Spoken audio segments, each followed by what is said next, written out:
কখনো বুকফাটা হাহাকার, কখনো প্রতিশোধের আগুনে অগ্নিকন্যা। শ্রুতির অভিনয় দেখে মুগ্ধ অনুরাগীরা। জোয়ার ভাটা নিশা চরিত্রে নিজেকে উজাড় করে দিচ্ছেন শ্রুতি। নেটপাড়া প্রশংসার ঝড়। অনেকেই বলছেন এই চরিত্রটা যেন শ্রুতির জন্যই বানানো। আপনার কেমন লাগছে শ্রুতি দাসকে?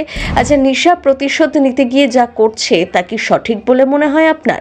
অনেকেই বলছেন প্রমোর সঙ্গে নাকি এপিসোডের মিল নেই। প্রমোতে দেখানো হলো ক্ষতি হবে উজির, কিন্তু এপিসোডে হয়ে গেল উল্টোটা। আপনারও কি তাই মনে হয়? লিখে জানান কমেন্ট বক্সে। নেটিজেনদের অনেকেই বলছেন টিআরপি তালিকায় প্রথম সারিতে আসতে না পারলেও জোয়ার ভাটা সিরিয়ালকে অন্য মাত্রা দিয়েছে নিশা চরিত্রটা।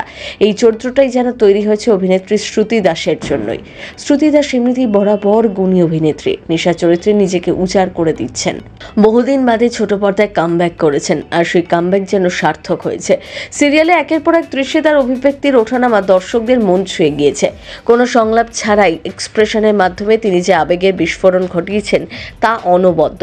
আসলে নেটপাড়া এই ধারাবাহিক নিয়ে এত আলোচনা তার আসল কারণ গল্প নয়, নিশার সেই নীরব যন্ত্রণার মুহূর্তগুলো। প্রতিটা পর্বে ঋষির সামনে নিজেকে সামনে রাখার নিশাকে দর্শকের মনে দাগ কেটেছে। যন্ত্রণা লুকিয়েও কিভাবে প্রতিশোধের আগুনে অগ্নিকন্যা হয়ে উঠতে হয় তা দেখিয়ে দিয়েছে নিশা চরিত্রটা। হ্যাঁ, অনেকে আবার সমালোচনাও করছেন, তবে সেটা শ্রুতি দাসের অভিনয়ের জন্য নয়, নিশা চরিত্রটার জন্য।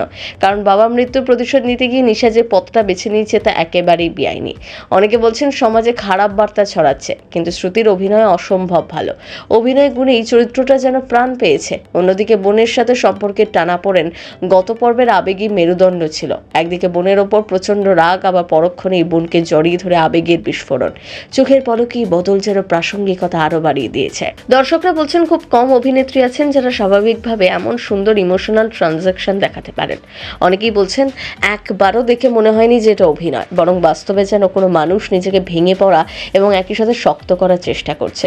তবে দর্শকদের আক্ষেপও রয়েছে গল্প নিয়ে। অনেকেরই অভিযোগ প্রমোতে দেখানো হচ্ছে এক, আর এপিসোডে দেখানো হচ্ছে আরেক। আসানসোলে ভিতপুজো প্রমোতে দেখা গিয়েছিল নিশার ষড়যন্ত্রে শেষ পর্যন্ত ক্ষতি হয়ে যাবে উজির, কিন্তু এপিসোডে ক্ষতি হলো ঋষির। অনেকেই বলছেন উজির ক্ষতি হলে তবেই উচিত শিক্ষা হতো নিশার।